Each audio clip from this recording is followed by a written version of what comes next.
The region located in the northeast of the Balkans has long been a crossroads of various cultures and civilizations. In ancient times, it was known as Thrace, the homeland of a mysterious people. The Thracians created a unique culture, leaving behind majestic tombs, magnificent treasures, and mysteries that still intrigue researchers to this day. And in this video, we will talk about their origins, beliefs, and interactions with neighboring peoples. Let me remind you, you're on the Amazing History channel, a channel for those who truly love history. And today I will continue the series of episodes dedicated to ancient peoples. Before I continue, please don't forget to support the channel through sponsorship on YouTube or Patreon. We would also appreciate your likes, subscriptions, and of course your denunciations. I mean, a kind comment. Let's get to the topic of this episode.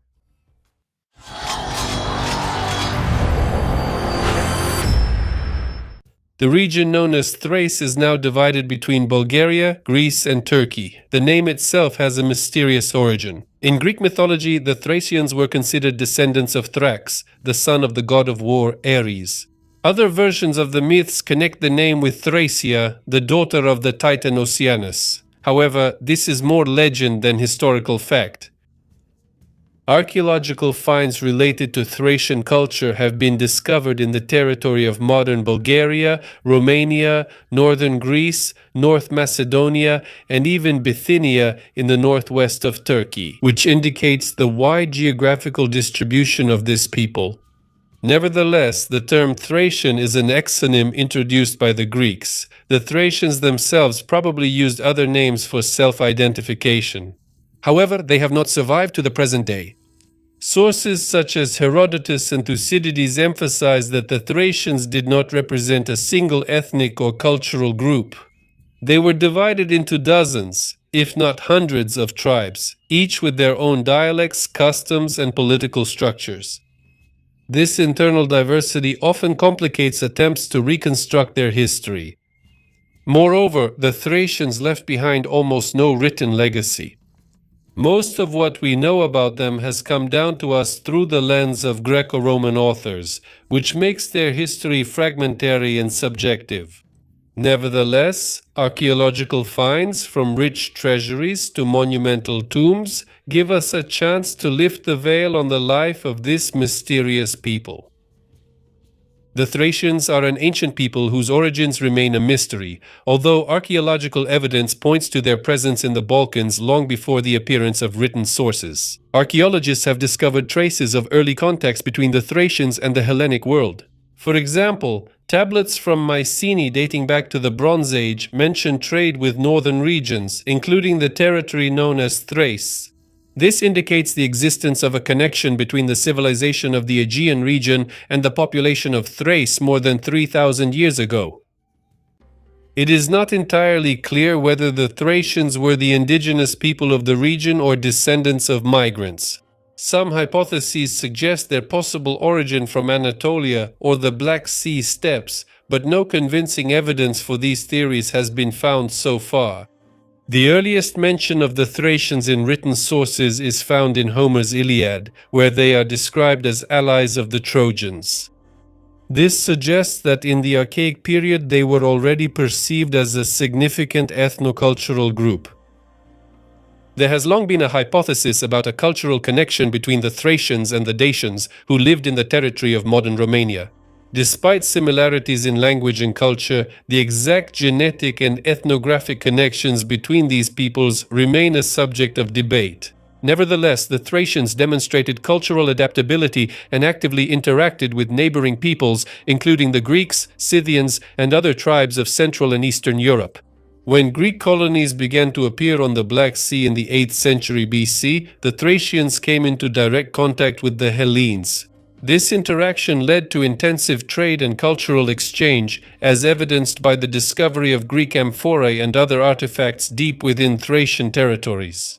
Herodotus mentioned the Thracians in his works, describing their customs and social structure. He noted that Thracian men practiced polygamy, and some tribes followed the custom of killing the favorite wife as a form of appeasement, so that she would accompany him in the afterlife. In the eyes of the Greeks, the Thracians were associated with warlike behavior and simplicity. The Greeks often considered them to be crude barbarians, which reflects Hellenic arrogance. Nevertheless, the cultural influence of the Thracians on the Greeks was significant. For example, in the classical era, the cult of the Thracian goddess Bendis became part of Athenian religious life. Archaeological finds, including coins with Macedonian design elements, also indicate close cultural and economic ties between Thracian and Macedonian societies. In addition, Thracian culture was significantly influenced by their interactions with Scythian nomads and other neighboring peoples. Unlike the Greeks with their polis system, the Thracians were not an urbanized people. Common people preferred to live in small rural settlements while the nobility resided in fortresses. Now let's move on to the events of the classical period of Thracian history, when the region became involved in the geopolitical games of the Persian Empire and the Greek polis. In the 5th century BC, the powerful Achaemenid Persian Empire conquered the coastal areas of Thrace, using them as a base for its unsuccessful campaigns against the Scythians and the Greeks. However, Persian rule was not absolute. While the coast was under tighter control, the inland areas of Thrace remained centers of rebellion and retained relative autonomy. Archaeological finds, such as write-ins with Persian motifs, indicate the cultural influence of the Achaemenids on the Thracian nobility, especially in the coastal areas. However, the Thracians, like other peoples, did not accept Persian rule without resistance. Xerxes and his commanders, including Mardonius, passed through Thrace during their campaigns against Greece, but ultimately were forced to retreat after defeats inflicted on them by the Hellenes. Contacts between the Thracians and Athens increased significantly during this time. The Thracian nobility actively engaged in the Hellenic cultural environment. For example, marriages with Thracian women became popular among the Athenian aristocrats, and the coastal regions of Thrace, such as the Thracian Chersonese, turned into important economic hubs, supplying grain and metals to Greece. At the same time, Hellenization did not overshadow the local cultural identity, but rather contributed to the development of a hybrid culture, especially among the Thracian elite. In the middle of the 5th century BC, among the Thracian tribes, the Odrysians stood out, founding the first centralized Thracian state, the Odrysian kingdom. Its founder, King Thrace, united a number of scattered tribes, creating a strong state. His son, Sitolk, not only expanded the borders of the kingdom, but also entered into an alliance with Athens during the Peloponnesian War.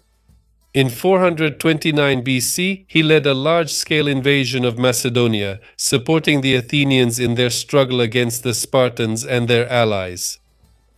After Sitolk's death in 424 BC, Sefti ascended the throne, focusing on strengthening the economy and integrating the diverse Thracian territories. He was known for his caution in foreign policy, preferring diplomatic maneuvers to military campaigns. Nevertheless, the Odrysian kingdom remained an important player in the region. Xenophon, the ancient Greek historian and military leader, described his interaction with Suthisboas during his anabasis, confirming his influence as a ruler. After the death of Suthes I in 410 BC, several less significant kings succeeded to the throne until Codisvan came to power. He managed to temporarily stabilize the kingdom, strengthen its administrative system, and restore centralized governance. However, his rule ended tragically. He was killed as a result of an internal palace conspiracy. This led to a period of internal strife and weakening of the Odrysian kingdom, which made the region vulnerable to new external threats. After the death of Sebert I, the Odrysian kingdom split into 3 separate entities, creating a power vacuum that was exploited by its neighbors, the Macedonian kingdom and Athens. The collapse was accompanied by political struggle, during which Philip II of Macedon supported King Chersobleptes, while Amadok II was backed by Athens. However, these alliances were unstable, and both Chersobleptes and Amadok acted in their own interests without seeking to follow the goals of their Hellenic allies. In 342–340 BC, Philip II of Macedon launched a campaign in Thrace, achieving the subjugation of the region and establishing Macedonian hegemony. Athens, having lost control over the Thracian territories, was unable to resist his ambitions. Philip turned Thrace into a vassal state, which allowed him to secure his rear for further conquests. After the death of Philip II in 336 BC, the Thracians rose up in revolt against Macedonian rule. Alexander the Great, Philip's successor, launched a campaign in northern Thrace to suppress the rebellion and establish control over the Danube territories. Having secured the northern borders of Macedonia, Alexander set out on his famous eastern campaigns. After Alexander's death in 323 BC, the Wars of the Diadochi began, with his former generals dividing his empire. Lysimachus, one of the outstanding commanders, became the satrap of Thrace. Despite his attempts to centralize power, Lysimachus faced constant resistance from the Thracians. Under the leadership of Xuthus III, who restored independence in the inner regions of Thrace, the local tribes put significant pressure on Lysimachus. In his campaigns against the Thracians and their allies, the Getae and the Scythians, Lysimachus was forced to wage exhausting wars that continued until his death at the Battle of Coropedium in 281 BC. However, the Thracians' victory over Macedonian rule was short-lived. Already in the 3rd century BC, the Celts invaded the regions, and their incursion was accompanied by devastating wars. The first clashes between the Thracians and the Celts were brutal, but over time, cultural interaction developed between them. Some Celtic tribes settled in Thrace, leaving a mark on the local culture and the ethnic composition of the region. At this time, the Odrysian kingdom once again broke up into numerous regional domains, which fought both external threats and each other. The intervention of Hellenistic powers, such as Macedonia under the leadership of Antigonus II Gonatas, further complicated the situation for the Thracians. Despite the chaotic circumstances, local Thracian rulers continued to fight for autonomy. By the end of the Hellenistic era, the influence of the Celts in the Balkans began to wane, which allowed the Thracians to regain some degree of independence. However, threats from Macedonia and other Hellenistic states remained constant. The Thracians, situated at the crossroads of imperial ambitions and migration flows, continued to balance between their desire for autonomy and the need to adapt to geopolitical changes. However, soon a new player appeared on the horizon, the Roman Republic. The Romans began to actively participate in Balkan geopolitics through campaigns in Illyria and Greece, gradually expanding their influence over neighboring regions. In 148 BC, after their victory in the Fourth Macedonian War, Macedonia became a Roman province, which paved the way for Rome's penetration into Thrace. The Thracian kings, divided into numerous tribes and dynasties, responded differently to the growing Roman influence. Some tried to resist Roman expansion by organizing resistance. Others preferred cooperation, seeing Rome as a guarantor of protection from internal strife and invasions by neighbors. An interesting figure associated with Thracian history is the famous gladiator Spartacus. According to one version, he was a Thracian, born around 102 BC. Spartacus was captured by the Romans and sold into slavery, but managed to organize one of the largest slave uprisings in the history of Rome. Although the uprising was eventually suppressed by Marcus Crassus, Spartacus remained a symbol of the struggle for freedom. In the first decades of Roman rule in the Balkans, control over Thrace was mainly concentrated in the coastal areas. Here, local kings ruled as vassals of Rome, providing military support and paying tribute. One of these kings, Rimetoc Fierce, actively supported Octavian Augustus, including participating in the Battle of Actium, which strengthened his position as a loyal ally of Rome. However, political intrigues and dynastic conflicts within the Roman kingdom undermined its stability, and by 46 AD Emperor Claudius finally annexed Thrace, turning it into a Roman province. From that moment, Roman officials began actively restructuring the administrative and economic framework of the region. Roman rule in Thrace lasted for about 4 centuries and was accompanied by the gradual Romanization of the local elites. The influence of Roman culture spread through the construction of roads, cities, and villas. Major cities such as Philippi, Perinthus, and Serdica, modern-day Sofia, were significantly expanded and improved. The extraction of resources such as marble, gold, and silver was of particular importance, turning Thrace into an economically significant region. The development of infrastructure, including the famous Roman road network, contributed to the growth of urbanization. Many native Thracians moved to the cities where they underwent cultural assimilation. Nevertheless, traditional Thracian customs and language were preserved in rural areas, especially among the lower classes. Despite intensive Romanization, Thracian identity did not completely disappear even during the height of the empire. The Thracians, who had a reputation as a warlike people, actively participated in the Roman army. Many of them served in auxiliary units and used their combat skills for career advancement. Among the outstanding Thracians of the Roman period, Emperors Galerius and Licinius stand out in particular. They used their military achievements and origins to rise to the pinnacle of power during the empire's crisis in the 3rd and 4th centuries. Well, next it's worth saying a little about culture and religion. The Thracians, in the views of Greco-Roman authors, were often depicted as warlike and moral people. However, archaeological and historical data indicate a highly developed culture and a rich spiritual heritage of these people. An example of organized urban planning is Seutopolis, an ancient Thracian city excavated by archaeologists. It had fortifications and urban planning reminiscent of a Greek polis. Findings from Seutopolis, including gold jewelry, fibulae, and beads, demonstrate the high craftsmanship of Thracian artisans. The Thracian elite left behind a rich legacy in the form of burial mounds and tombs. These burials included corridors leading to burial chambers, dromoi, and richly decorated rooms with frescoes. Ornaments such as gold diadems and pectorals with images of animals and horsemen highlight the close ties of the Thracians with nomadic cultures like the Scythians and their preference for animal motifs. Thracian religion was also a complex synthesis of local traditions and external influences. One of the central elements was the figure of the mysterious rider god known as the Thracian horseman.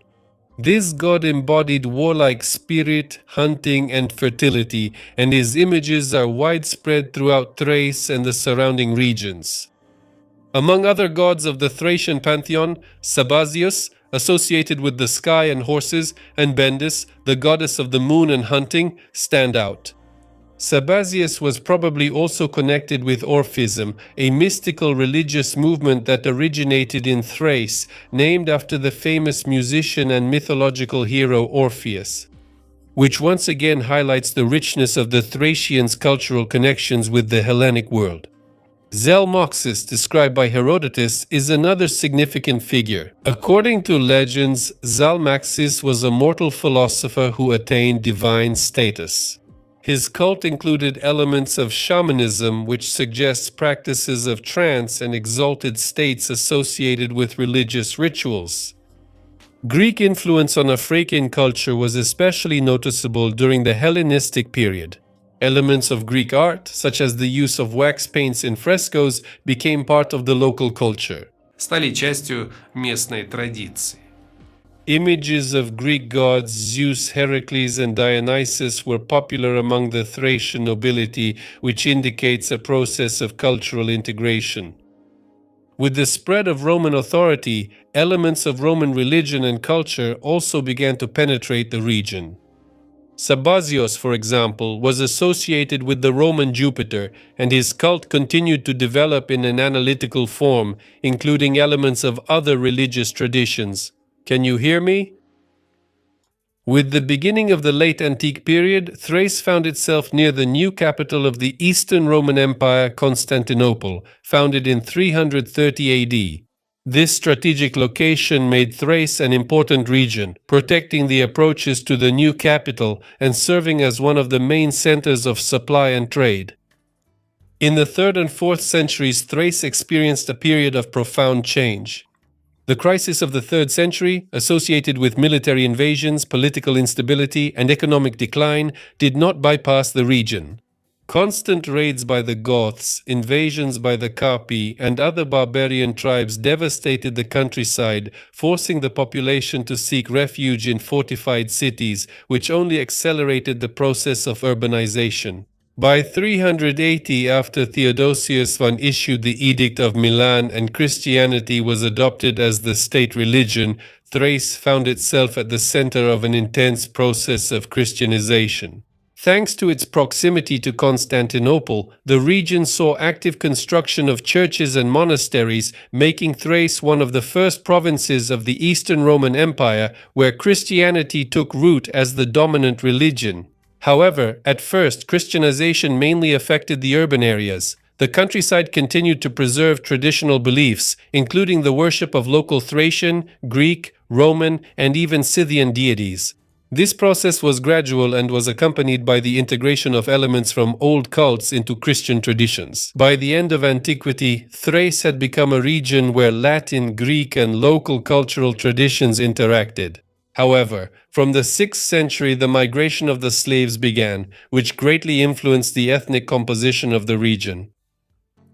The last mentions of the Thracians as a distinct ethnocultural group date back to the 6th century, but this does not mean their complete disappearance. Rather, they were gradually absorbed into other peoples of the region. The Thracians became Slavicized, Latinized, or Hellenized, becoming part of new ethnic communities.